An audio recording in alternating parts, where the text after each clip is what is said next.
हिंदूंचा श्रावण महिन्यातील हा पवित्र महिना आणि या पवित्र महिन्यामध्ये हिंदू प्रत्येक सण उत्सव या महिन्यात साजरे होतात आणि त्याला धरूनच हिंदूंच्या सर्व शुभ उपक्रमाचं उद्घाटन आणि पूजा अर्चा सगळ्या या दिवसात होतात।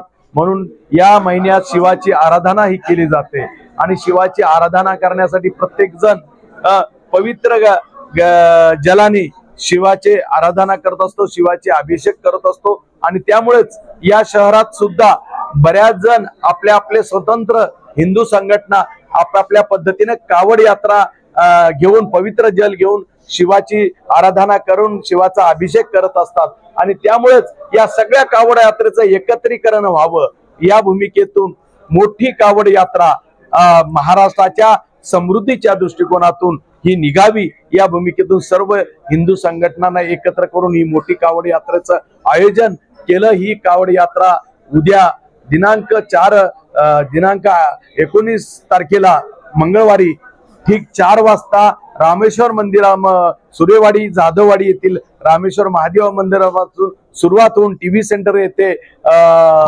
आपले ख्यातनाम पूजनीय हरिभक्त पारायण रामगिरी महाराज यांच्या हस्ते त्याची पूजा होईल कावड यात्रेची। तिथून कावड यात्रेला सुरू होईल। प्रमुख आकर्षण म्हणजे ही कावड यात्रा जवळपास 8 ते 10 हजार युवक आणि महिलांची असेल आणि त्यामुळे एवढी मोठी कावड यात्रा ही पहिलीच कावड यात्रा छत्रपती संभाजीनगर मधील आहे। यात प्रमुख आकर्षण म्हणून विविध राज्याचे काही कलाकार बोलवलेले आहे, ज्याच्यात खऱ्या अर्थानं शिवपुराणामधलं तांडव नृत्य आहे।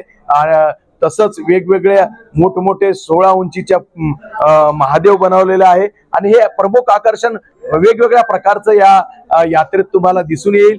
निश्चितपणे ही यात्रा टीव्ही सेंटर पासून अब्दुल कलाम रिसर्च सेंटरच्या त्या मधल्या रस्त्याने जाऊन हिमायत बाग पासून दिल्ली गेट आणि दिल्ली गेट पासून शहागंज गांधी पुतळ्यापासून सिटी चौक पासून गुलमंडी आणि गुलमंडी पासून औरंगपुरा मार्गे खडकेश्वरच्या महादेव मंदिरात या पवित्र जलाने त्यांचं पूजन अभिषेक महादेवाचं होईल आणि तिथं या यात्रेचा समारोप होईल।